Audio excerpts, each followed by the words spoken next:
ఓం శ్రీ సాయిరామ్. సాయి బంధువులరా, ఆత్మస్వరూపులరా, ప్రేమస్వరూపులరా, అందరికీ నమస్కారం. ఈనాడు ఆధ్యాత్మిక మార్గం అంతా కూడా భక్తి చుట్టూ, మోక్షం చుట్టూ కాకుండా డబ్బు చుట్టూ, కీర్తి చుట్టూ తిరుగుతుంది. చాలా ప్రమాదకరమైనటువంటి పరిస్థితిలో ఉంది ఆధ్యాత్మికం. ఒకప్పుడు ఆధ్యాత్మికత అంటే పరిపూర్ణ వైరాగ్యం, లోకంతో సంబంధం లేకుండా ఏకాంతవాసానికి వెళ్ళి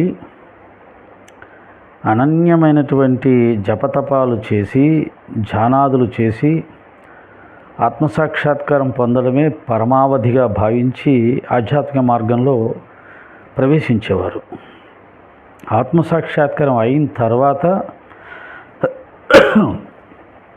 ఒకవేళ భగవంతుడి ఆదేశం ఉంటే లోకోద్ధరణ కోసం తిరిగి సమాజంలోకి వచ్చేవారు.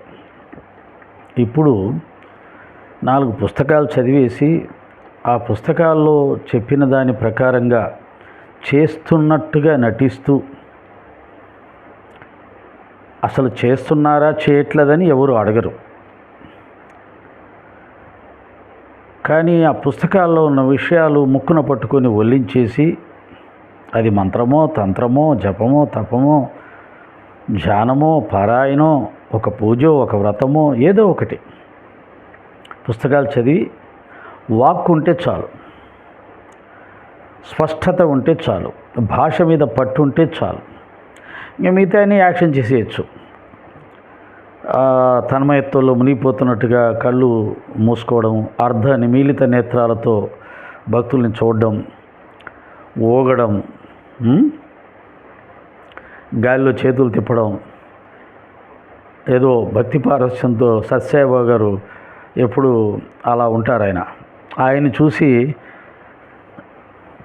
ఇప్పుడు ఉన్నవాళ్ళు కూడా ఆ విధంగా ఆయనలాగా గాలిలో చేతులు తిప్పితే సత్యసాయిబాబా గారు అయిపోతాం, లేదా షిరిడి సాయిబాబా గారు లాగా ఇలా అని అంటే మనం షిరిడి సాయిబాబా అయిపోతాం, లేదా అర్ధనిమీలిత నేత్రాలతో అలా ఉంటే యోగ సమాధిలో నుంచి ఉన్నట్టుగా భ్రమింప చేయవచ్చు, వేషధారణతో కొంత భ్రమింప చేయవచ్చు. వీటన్నిటికంటే కొంతమంది చేస్తున్న విచిత్రమైన పోకడలు, ప్రమాదకరమైన పోకడలు ఏమిటంటే, భక్తులకు ఎటువంటి రిస్ట్రిక్షన్స్ లేకుండా, అంటే ఏ సాధనలు చెయ్యక్కర్లేదు,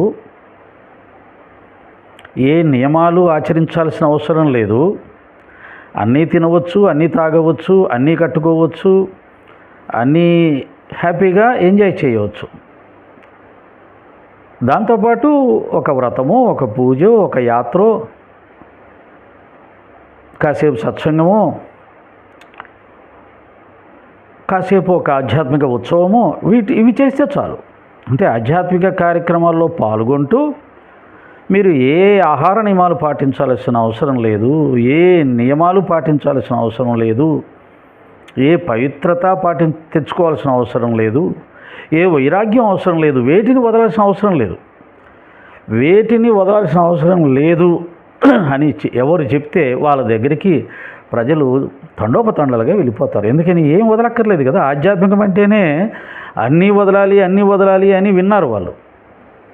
అందుకని ఈ అన్నీ వదలడం మనకెక్కడ అవుతుంది? శుభ్రంగా అన్నీ కళ్ళకు కనిపిస్తుంటే ఆనందంగా అనుభవించకుండా ఇదేమీ కర్మ, దేవుడు సంపద ఇచ్చాడు, అందం ఇచ్చాడు, ఆరోగ్యం ఇచ్చాడు, అన్నీ అనుభవించకుండా అన్నీ వదిలేయాలంటారు ఏంటి అని భయపడేవాళ్ళు. ఇప్పుడు అలా లేదు. అందుకని వాళ్ళకు అనుగుణంగా, అంటే వాళ్ళు మన దగ్గరికి రావడానికి, మనం చెప్పేది వినడానికి, మనని గురువులుగా అంగీకరించడానికి,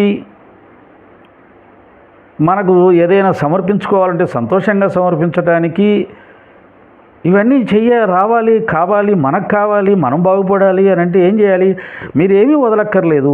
ఇదిగో మేము చెప్పిన ఈ మంత్రం జపించండి, ఈ నామం జపించండి, ఈ పూజ చేయండి, మేము చేసే పూజా కార్యక్రమంలో పాల్గొనండి, దానికి ఆర్థిక సాయం చేయండి, మీ పాపాలన్నీ పోతాయి, అన్ని పుణ్యాలు వచ్చేస్తాయి, హ్యాపీగా జీవించవచ్చు.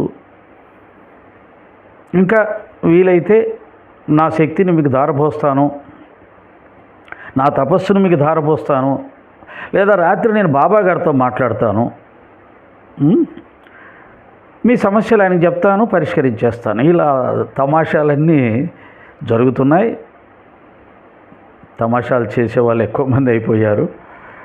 కాబట్టి అందరూ జాగ్రత్తగా ఉండాలి.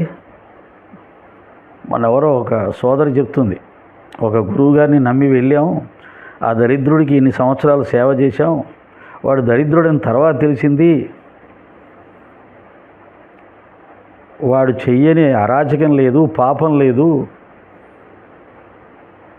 తెలిసినా కానీ ఎవరికి చెప్పలేని పరిస్థితులు. ఎందుకంటే ఇటువంటి దౌర్భాగ్యుడిగా మీరు సేవ చేసింది వెళ్ళింది అని తిడతారు మళ్ళీ అని చెప్పి ఒక సోదరి చెప్తుంది. ఆ ఒక్క సోదరి కాదు, చాలామంది సోదరిమణులు ఆ విధంగా మహానుభావుడికి సేవలు చేశారు. అతని నిజస్వరూపం తెలుసుకొని పాపం కొంతమంది బయటపడ్డారు, కొంతమంది బయటపడలేకపోతున్నారు. ఎందుకు అలా చేశారు, ఎందుకు అలా గుర్తించలేకపోయారు, అన్ని దుర్మార్గాలు చేస్తుంటే కూడా ఎందుకు ఉన్నారు అంటే తెలియదు. మాకు ఏదో ప్రసాదంలో ఏదో పెడతారేమో, లేకపోతే తీర్థంలో ఏదైనా పెడతారేమో, అక్కడికి వెళ్ళాక అవి తీసుకున్న తర్వాత వాళ్ళు ఏం చెప్తే అది వింటూ ఎస్ అనడమే తప్ప ఎదిరించడం కానీ ఇంకో రకం కానీ ఆలోచనలు రావు. ఆ విధంగా నిలువు దోపిడీ ఇచ్చేసాం. మొత్తం ఒంటి మీద ఉన్న కొంతమంది మంగళసూత్రాలు, గాజులు, ఇంకా ఉంగరాలు ఏవి ఉన్నాయో అవన్నీ ఇచ్చేసాం నమ్మేసేసి. అంటే ఆ కార్యక్రమంలో పాల్గొంటే మా జన్మ ధన్యం, అటు 7 తరాలు ఇటు 7 తరాలు మోక్షాన్ని పొందుతాయి. గురువు యొక్క సంపూర్ణ అనుగ్రహం లభిస్తుంది మీకు, మీ కుటుంబం ఇంకా బ్రహ్మాండంగా ఉంటుంది అని చెబితే పాపం నమ్మి అన్నీ ఇచ్చేసాము. ఇలాంటి గురువులు చాలామంది వచ్చారు. వాళ్ళ మాటల చాతుర్యంతో అమాయకులు చాలామంది అటువంటి గురువులు చెప్పే మాటలు నిజమని నమ్మి జీవితాంతం కష్టపడి సంపాదించుకున్న ఈ ధనం పోగొట్టుకోవడమే కాదు, ఎంతో కాలం పోగొట్టుకోవడం, కుటుంబంలో భార్యాభర్తలు విడిపోయే వరకు రావడాలు. ఎందుకంటే భర్త వద్దంటే భార్య పోద్ది, భార్య వద్దంటే భర్త పోతాడు. ఎవరో ఒకరు ఆ పిచ్చిలు పడిపోయి ఉంటారు. పిల్లల్ని పట్టించుకునే దిక్కు ఉండదు. ఇలా చాలామంది భక్తులు, ముఖ్యంగా స్త్రీమూర్తులు చాలా ఇబ్బందులు పడుతున్నారు. అందుకే నేను చాలా వీడియోలు చెప్పాను, ఎవరిని నమ్మొద్దు, ముఖ్యంగా డబ్బు అడిగే వాళ్ళని అసలు నమ్మొద్దు. ఆకలేసే వాడికి అన్నం పెట్టండి బాబా చెప్పాడు, బట్టలు లేని వారికి బట్టలు ఇవ్వండి బాబా చెప్పాడు. నీ వసారా ఇతరులు కూర్చొని విశ్రాంతి తీసుకోవడానికి అవకాశం కల్పించండి. ఎవరెంత బాధ పెట్టినా సహనంతో ఓర్చుకోండి. మీ ఇంట్లో కార్యక్రమాలు, బాధ్యతలు సక్రమంగా నిర్వర్తించండి. ధర్మ అర్థ కామ మోక్షాలే గృహస్థ ధర్మాలు. మన ఇంటి పనులు సక్రమంగా చేసుకొని, మన బాధ్యతలు సక్రమంగా చేసుకుంటూ, అతిథి అభ్యాగతులను ఆదరిస్తూ, మన ఇంటికి వచ్చిన వారిని గౌరవిస్తూ, వారికి సేవలు చేసుకొని, మన ఇష్టదేవతను ఇంట్లో మనస్ఫూర్తిగా ఆరాధించుకుంటూ, మన గురువుని ఆరాధించుకుంటూ, ఏ తప్పు చేయకుండా, కామక్రోధ లోభ మోహ మదమత్సరములని 6 గుణాలు మనసులో ప్రవేశించకుండా పవిత్రంగా ఉంటే చాలు, అదే మోక్షం. అంతకంటే ఏం లేదు. ఎవరు వచ్చి మోక్షం ఇవ్వరండి. నిన్ను నీవు పరిశుద్ధపరచుకోవాలి, నీ మనసులో ఉన్న వికారాలు తొలగించుకోవాలి, బలహీనతలు తొలగించుకోవాలి, ఆశలు కోరికలు తగ్గించుకోవాలి, ఉన్నదాంతో సంతృప్తి చెందాలి, దేవుడిచ్చిన దాంతో సంతృప్తి చెందాలి, భార్యాభర్తలు అన్యోన్యంగా ఉండాలి, గృహస్థ ధర్మాన్ని సక్రమంగా పాటించాలి, ఇంట్లో ఉన్న వృద్ధులను గౌరవించాలి, వారికి సేవ చేయాలి. మన తల్లి తండ్రి అత్తమామలకు సేవ చేస్తే పుణ్యం వస్తుంది తప్ప, ఎక్కడో ఊర్లోకి వెళ్ళి 4 కబుర్లు చెప్పి మనకి ఏ సంబంధం లేని వారిని పట్టుకొని వారే గురువులని, వారే మనం ఉద్ధరిస్తారని వారి చుట్టూ తిరుగుతూ, ఇంట్లో వాళ్ళని దూరం చేసుకొని, ఇంట్లో వాళ్ళ మాట వినకుండా, వాళ్ళకి చేయాల్సిన పనులు చేయకుండా, వాళ్ళని గాలికి వదిలేసేసి, వాడెవడో మనం ఉద్ధరిస్తాడని చెప్పి వాడి దగ్గరికి వెళ్ళి వాడికి మన సమస్తం సర్వస్వం దారపోసేసి, ఆ తర్వాత వాడు వెధవ దొంగ అని చెప్పి అనుకునే లాభం. అసలు ఎవరు చెప్పారు ఇవన్నీ? మన సనాతన ధర్మంలో స్త్రీలకు గురువు లేదు, గురువు వ్యవస్థ లేదు. నాకు తెలిసి ఏ స్త్రీలు ఏ పురుషుని గురువుగా భావించుకున్న విధానం మన సనాతన ధర్మంలో లేదు. అందుకని మన సనాతన ధర్మంలో భర్తే పతికి దైవం అని చెప్పాడు. ఆయనే గురువు, దైవం. ఆయనకు సేవ చేస్తే గురువుకు సేవ చేసినట్టే, దైవానికి సేవ చేసినట్టే. ఆయన దగ్గర అహంకారాన్ని తగ్గించుకొని గురువు దగ్గర అణిగిమణిగి ఉన్నట్టుగానే ఉండగలిగితే అహంకారం తొలగిపోతుంది. ఎక్కడో ఒక చోట అహంకారం తగ్గించుకోవాలి. శిష్యుడు మగవాడు గురువుని ఆశ్రయించి ఆయన దగ్గర అహంకారం పోగొట్టుకుంటాడు. అహం తొలిగితే ఆనందమురా, అన్నిటి మిన్నా అనురాగం రా. అహం తొలగిపోతే అదే ఆత్మసాక్షాత్కారం. స్త్రీ భర్త దగ్గర అహంకారం తొలగించుకుంటే ఆమెకి ఆత్మసాక్షాత్కారం. అహమే అడ్డం. అహం ఎక్కడ తొలగించుకోవాలో తెలుసుకొని తొలగించుకోవాలి. స్త్రీ పురుషుడి దగ్గరికి వెళ్ళి అహం తొలగించుకుంటే ప్రమాదం. చూస్తున్నాం కదా, గురువులుగా భావించిపోతే ఎన్ని వికారాలు జరుగుతున్నాయో. కాబట్టి పరపురుషుడి దగ్గరికి స్త్రీ వెళ్ళి అహం తొలగించుకునే అవకాశం లేదు. అది ఇద్దరిని భ్రష్టు పట్టిస్తుంది. కాబట్టి అమ్మ, నీ భర్త దగ్గరే నీ అహం తొలగించుకో.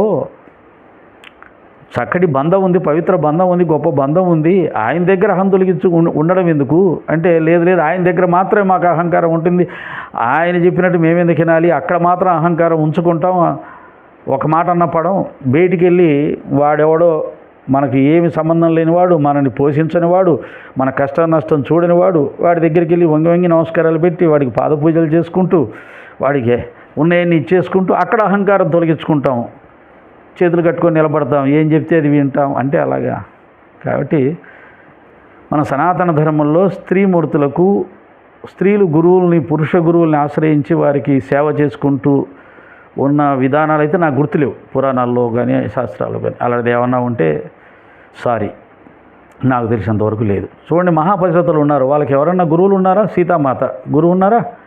సతీ సుమతి గురువు ఉన్నాడా? సతీ అనసూయ గురువు ఉన్నాడా? సతీ సావిత్రి గురువు ఉన్నాడా? లేరు. కాబట్టి ఈ మహాపతివ్రత అందరూ భర్తను దైవంగా గురువుగా భావించి ఇవి సేవించడం వల్ల వారికి అంత శక్తి వచ్చింది. ఒక గురువును సేవించిన శిష్యుడికి గురు శక్తి ఎలా వస్తుందో, గురు స్థాయికి ఎలా ఎదుగుతాడో, అలా ఒక భార్య, ఒక స్త్రీమూర్తి తన భర్తను దైవంగా భావించుకొని ఆరాధిస్తే, సేవిస్తే వాళ్ళు కూడా గురువు అంతటి వాళ్ళు అవుతారు. సతీ సుమతి చూడండి, శాసిస్తే సూర్యుడు ఆగిపోయాడు. సతీ అనసూయ చూడండి, త్రిమూర్తుల్ని పిల్లల్ని చేసేసింది. ఇదంతా తన పతిభక్తి వల్ల వచ్చింది. సీతామాత చూడండి, గడ్డి పోచ అక్కడ పెట్టి దాటరా నీకు దమ్ము ఉంటే అని చెప్పి రావణ బ్రహ్మన్ అంటే గడ్డి పోచను దాటలేకపోయాడు. అంత శక్తి అమ్మకి ఎలా వచ్చింది? ఇవన్నీ అనన్యంగా తమ పతిదేవుణ్ణి దైవంగా భావించి సేవించడం వల్ల, పతిదేవుడి దగ్గర అహంకారాన్ని పూర్తిగా వదిలేయడం వల్ల వాళ్ళు ఆ స్థాయిని పొందారు. పురుషుడికి గురువుని ఆశ్రయించి పోగొట్టుకోవాలి. ఇలా ఉన్నాయి. నా విశ్లేషణలో నాకు అర్థమైనంత వరకు ఇది. దీన్ని మర్చిపోయి ఏదో కావాలని ఎక్కడికెక్కడికో పరిగెత్తి, నాకు తెలిసిన ఒక స్త్రీమూర్తి తన గురుసేవ కోసం తన భర్తకు రెండో పెళ్లి చేసింది. ఏమండి, గురుసేవలో నాకు టైం సరిపోవట్లేదు, మిమ్మల్ని చూసుకోలేకపోతున్నాను, ఏమనుకోవద్దు, మీరు ఇంకో పెళ్లి చేసుకోండి అని ఇంకో పెళ్లి చేసి, ఏం చెప్పాలి? ఈ పిచ్చి కదా ఇది. ఆ తర్వాత ఆ గురువుగారు ఎటువంటి వాడు తెలిసిన తర్వాత అయ్యో నా జీవితం పాడైంది అని బాధపడింది. అందుకని దయచేసి స్త్రీలు చక్కగా మీ యొక్క గృహస్థాశ్రమ ధర్మాన్ని నిర్వర్తించుకోండి, పతిదేవుడిని ప్రేమించండి, అతను ఏమన్నా ఒక మాట అన్నా సర్దుకోండి, సహనంతో ఉండండి బాబా చెప్పినట్టుగా. దానివల్ల నెమ్మదిగా అతను మిమ్మల్ని అర్థం చేసుకుంటాడు. ఆ తర్వాత మిమ్మల్ని దేవతగా పూజించుకుంటాడు. సహనం వల్ల, ప్రేమ వల్ల ఏదైనా సాధించవచ్చు. కొట్లాట వల్ల, ఎదిరించడం వల్ల తెగిపోవడమే తప్ప సాధించుకునేది ఏమి ఉండదు. కాబట్టి ఈ రోజుల్లో తగ్గితే కుదరదండి, మీదే ఎక్కి స్వారీ చేస్తారు, ఖచ్చితంగా ఎదిరించాల్సిందే అనే సిద్ధాంతం కూడా ఉంది. రైట్, అలా చేసేవాళ్ళు చేసుకోవచ్చు. కానీ ఆధ్యాత్మికం అనేది ఒక మార్గంలో ప్రవేశించాలనుకున్న వాళ్ళు, ఆధ్యాత్మికంగా ఏదైనా సాధించాలనుకునే వాళ్ళు, అన్నిటికంటే గొప్పదైన మోక్షం సాధించాలనుకునే వాళ్ళు మాత్రం గురువు దగ్గర అహంకారాన్ని వదిలేయాలి. గురువు దగ్గర నేను అనేది ఉండకూడదు. గురువు ఏం చెప్తే అది వినాలి, ఎదురు మాట్లాడకూడదు, చెప్పిన వెంటనే చెయ్యాలి, ఆయన ధన మాన ప్రాణాలు సమర్పించాలంటున్నారు కదా. మరి అదే పని భర్త దగ్గర చేస్తే అయిపోయాయి. మోక్షానికి మోక్షం, కుటుంబం బ్రహ్మాండంగా ఉంటుంది, గొడవలు ఉండవు, విడిపోవడాలు ఉండవు, పిల్లల్ని చక్కగా చూసుకోవచ్చు. అక్కడైనా గురువు దగ్గర అదే అహంకారాన్ని వదులుకోవాలి, ఇక్కడ వదులుకోవాలి. ఇక్కడే వదులుకుంటే కుటుంబం బాగుపడుతుంది, డబ్బులు పోగొట్టుకునే అవకాశం ఉండదు, ఇంకా భ్రష్టు పట్టే అవకాశం ఉండదు. ఇన్ని రకాలుగా ఉన్నాయి కదా, జాగ్రత్తగా ఆలోచించండి. సరే, ఏమో నేను చెప్పిన దాంట్లో ఎంతవరకు కరెక్ట్ ఉందో లేదో. కానీ దురదృష్టం ఏంటంటే కొంతమంది ఈ మధ్య గురువులు కపట వేషధారులు గురువులను ఆశ్రయిస్తేనే, ముఖ్యంగా లివింగ్ గురువుని ఆశ్రయిస్తేనే తరిస్తారు. దాంట్లో నేను ఇంకా ఒక పదం విన్నాను, చాలా బాధేసింది నాకు. మహాపతివ్రతలైనా సరే మీరు కూడా గురువుని ఆశ్రయించి గురువు సేవ చేసి గురువు అనుగ్రహం పొందితేనే మీకు మోక్షం.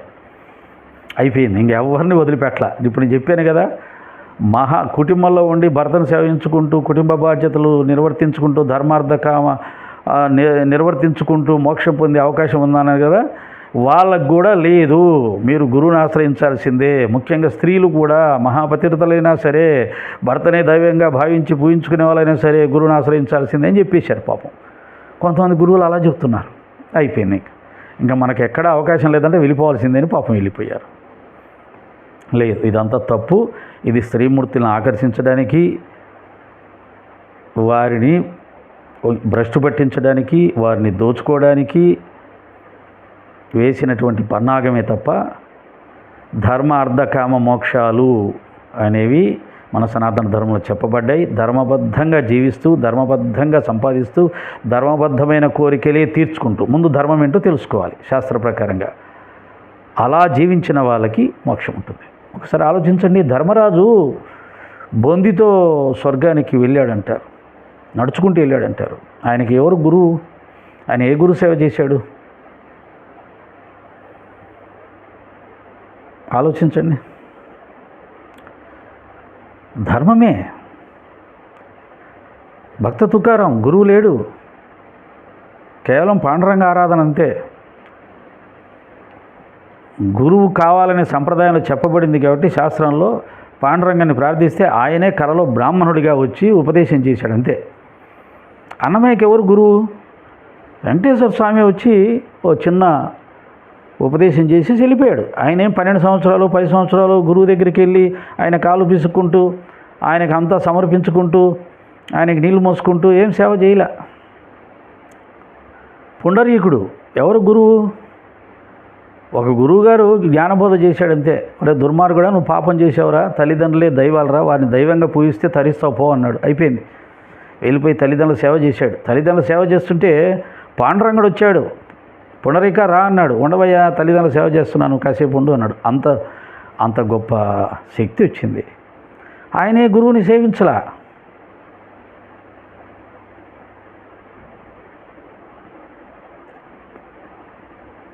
ఆంజనేయ స్వామి, శ్రీరాముడు, భగవంతుడు, లేదా నేను మానవుని అన్నాడు. ఆయన భగవంతుడు ఎలా అయ్యాడు? ధర్మాచరణ చేశాడు. ఆయనే గురువు దగ్గర కూర్చొని గంటలు గంటలు సంవత్సరాలు సేవ చేయలే. కులగురువు ఉన్నాడు, వశిష్ఠుడు ఆయన విద్యలు నేర్పించాడు. అంతేగాని ఆ గురువుకు సేవలు చేసుకుంటూ ఒకవేళ చేసినా రాముడు కానీ కృష్ణుడు కానీ అది లోకాచారం కోసం చేశారు, తప్పదు. కానీ పురుషులు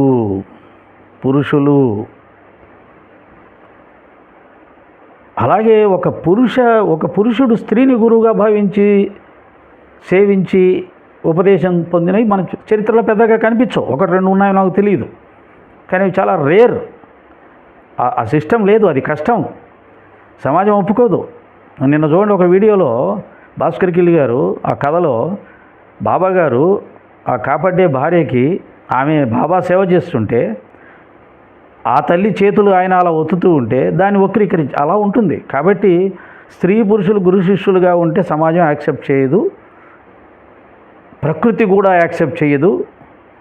వాళ్ళు భ్రష్టు పెట్టే అవకాశాలు ఎక్కువగా ఉంటాయి. కాబట్టి ఆ సిస్టమ్ లేదు.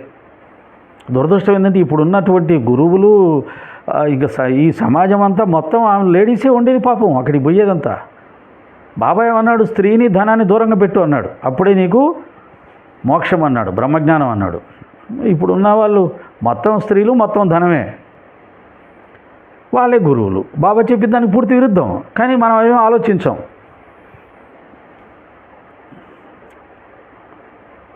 ఏ విధంగా అయితే పురుష సాధకుడు స్త్రీలను ధనాన్ని దూరం పెట్టాలో స్త్రీ సాధకులు కూడా పురుషుణ్ణి ధనాన్ని దూరం పెట్టాలి. కోరికలు ఆశలు వదులుకోవాలి, ఉన్నదాంతో తృప్తి చెందాలి. ఎవరికైనా సరే అనంతమైన అనన్యమైనటువంటి ఏకాంతవాసం, ఆత్మధ్యానం. ఆడ మగ సంబంధం ఏం లేదు. ఏకాంతవాసం, అనన్యం, ఏకాగ్రతతో కూడినటువంటి జపతప ధ్యానాలు. 10 మందిలో ఏం లేదండి. 10 మందిలోకి పోతే అంతే. ఇవన్నీ కాస్త 10 మంది ఉంటుందనే మాట్లాడుకోవడానికి అవకాశం ఉంటుంది. కాస్త అక్కడంతా సందడిగా ఉంటుంది. బాహ్య వ్యవహారం అంతా కాస్త అట్రాక్షన్గా ఉంటుంది. ఆ అట్రాక్షన్కి, ఆ బాహ్య వ్యవహారాలకి నచ్చిపోతున్నాం, సరదాగా ఉంటుంది. అంతేగాని నిజమైన భక్తి ఏకాంతంలోనే ఉంటుంది. నీకు ఒకవేళ భక్తి అంటే తెలియకపోతే తెలుసుకోవడానికి సత్సంగాలకు వెళ్ళాలి, అప్పుడప్పుడు భగవంతుని సేవా కార్యక్రమంలో పాల్గొనాలి, కానీ జాగ్రత్తగా ఉండాలి. ఈ రోజుల్లో కార్యక్రమాలన్నీ డ్యాన్సులు, గెంతులు ఇవి వీటితోటే ఉన్నాయి. చాలా సరదాగా ఉంటుంది. అవి లేకపోతే అబ్బాయి ఏం లాభం లేదు. సత్సంగం చెప్తే ఏంటండి బోరు కొడుతుంది, ఏంటో ఊరికి చెప్తూ ఉంటారు. కాస్త డ్యాన్సు, భజన, సంకీర్తన, గెంతడాలు ఇవి ఉంటే భలే ఉంటుంది. అలాంటి భక్తిని కోరుకుంటున్నారు. అది నిజమైన భక్తి కాదు. ఎవరు ఏకాంతంలో ఉండగలుగుతారో వారికి భగవంతుడు అంటే అర్థమైనట్టు, భక్తి అంటే అర్థమైనట్టు, భగవద్ అనుభూతి కలుగుతున్నట్టు. నేను చాలా పెద్ద వాళ్ళని చూశాను సత్సంగాలు చెప్పేవాళ్ళని. 10 మంది లేకపోతే బతకలేవండి బాబు అంటారు. ఇంట్లో ఎలా ఉంటారండి? ఒంటరిగా అంటారు. ఒంటరిగా ఏంటి? భగవంతుడు తోడుగా లేడా? ఎక్కడండి అంటే భగవంతుడితో నీకు ఎటువంటి అనుబంధం లేదు. మరి ఎన్ని సంవత్సరాలు, దశాబ్దాల పాటు సత్సంగాలు చేస్తున్నావు, దశాబ్దాల పాటు భక్తిలో ఉన్నావు, భగవంతుడు ఉన్నాడని నమ్మకమే కలగలేదు, భగవద్ అనుభూతే లేదు. మరి ఏం చేస్తున్నావు? నిజమైన భగవద్ అనుభూతి కలిగితే, భగవంతుడు ఉన్నాడనే విశ్వాసం నీకు కలిగితే, ఏకాంతంలో అంతటా ఉంటాడు కదా ఆయన, ఎప్పుడు ఉంటాడు కదా ఆయన. మరి నీకు ఏకాంతంలో ఆయన ఉన్న అనుభూతి కలగాలి కదా. ఆయన ఉన్న చోట ఇంకోటి ఎందుకు? ఆయన ఉన్న చోటే కదా ఆనందం, బ్రహ్మానందం ఆయనే కదా. ఇలా చాలా ఉంటాయి. కాబట్టి స్త్రీమూర్తులు దయచేసి ఈ కలికాలంలో ఎవరిని గురువులుగా భావించవాకండి, ఏ గురువుల దగ్గరికి వెళ్ళవాకండి. ఎవరి దగ్గర ఏమీ లేదు, ఎవరు ఏమీ ఇవ్వలేరు. మీరు సాధన చేసి మీరే సంపాదించుకోవాలి. ఉద్ధరేది ఆత్మనాత్మానం అని భగవద్గీతలో అంటుంది. నిన్ను నువ్వే ఉద్ధరించుకోవాలి. మరి ఎలాగండి ఉద్ధరించుకునే మార్గం? చాలా ఉన్నాయి.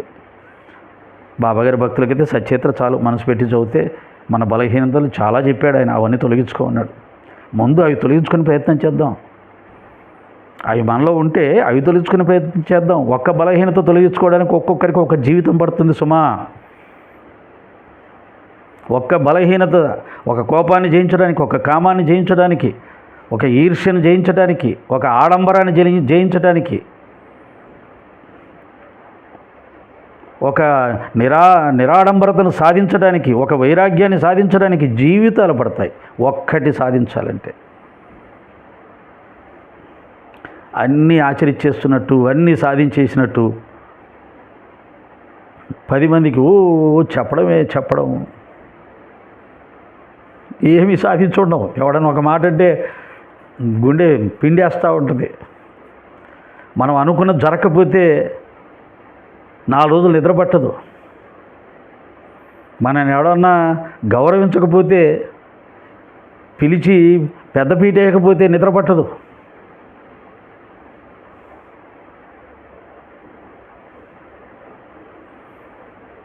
ఇంక పోయి కార్యక్రమాల్లో పాల్గొంటూ సన్మానాలు సత్కారాలు పొందుతూ అలవాటైపోయినది. ఇంకా అది ఇంట్లో కూర్చోలేదు. నలుగురి చేత గురువు అనిపించుకుంటూ, వాళ్ళ చేత పాదాబంధనాలు చేసుకుంటూ, వాళ్ళు ఇచ్చే కానుకలు తీసుకుంటూ, వాళ్ళ చేత పొగిడించుకుంటూ, ఇది ఆధ్యాత్మికానికి భయంకరమైన అవరోధం. కీర్తి,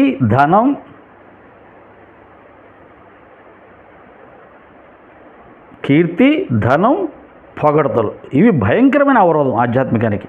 నిజమైన ఆధ్యాత్మిక వృద్ధిని కోరేవాడు వీటిని పూచిక పూలలా తీసిపడేసి కాలుతో తన్ని బాబాగారి గురించి చెప్తారు. బాబా మాయను తన్నాడు అంటారు. ఓకే. కాబట్టి ప్రపంచ సుఖాలను ఎవడైతే కాలుతో తంతాడో అసహించుకుంటాడో వాడికి ఆధ్యాత్మికం. మరి ఆ లక్షణమే మనకు రాకుండా మనం పెద్ద పెద్ద గ్రంథాలు తీసుకొని చెప్పేసుకుంటూ పీఠాలు వేసుకొని కూర్చొని గురువులం అనుకుంటూ గౌరవాలు పొందుతూ నన్ను నమ్ముకుంటే మీ అందరూ ఉద్ధరింపబడతారని నేనే ఉద్ధరించబడలేదు. అన్ని గుణాలు పెట్టుకొని చస్తున్నాను. ఆడంబరం పోలేదు, సుఖభోగాలు పోలేదు, మానవమానాలు పోలేదు, అన్నీ అందరికంటే ఎక్కువే ఉన్నాయి. బట్ నేను చెప్తుంటాను, మీరు వింటూ ఉండండి. నేను గురువుని, మీరు శిష్యులు. అన్నీ సమర్పించుకోండి, నేను చెప్పినట్టుగా వింటుండండి. మీరు అందరూ ఉద్ధరించబడతారు గురువు యొక్క అనుగ్రహంతో. మీరేం చేయక్కర్లా. మీలో ఉన్నటువంటి చెడు లక్షణాలు తొలగించుకోక్కర్లా, బలహీనతలు తొలగించుకోక్కర్లా, వ్యసనాలు తొలగించుకోక్కర్లా. అన్నీ నేను ఇచ్చేస్తాను, వచ్చేస్తాయి. ఇటువంటి గురువులు ఎక్కువయ్యారు సుమా. తస్మాత్ జాగ్రత్త. ధర్మ అర్ధకామ మోక్షం మన ఇంట్లోనే ఉన్నాయి, మన దగ్గరే ఉన్నాయి. గృహస్థులకు తెలిసి తెలియక, నాకు పెద్దగా జ్ఞానం లేక ఏమన్నా పొరపాటుగా కొన్ని ఏమైనా తప్పులు చెప్పుంటే క్షమించేసేయండి. సాయిరామ్.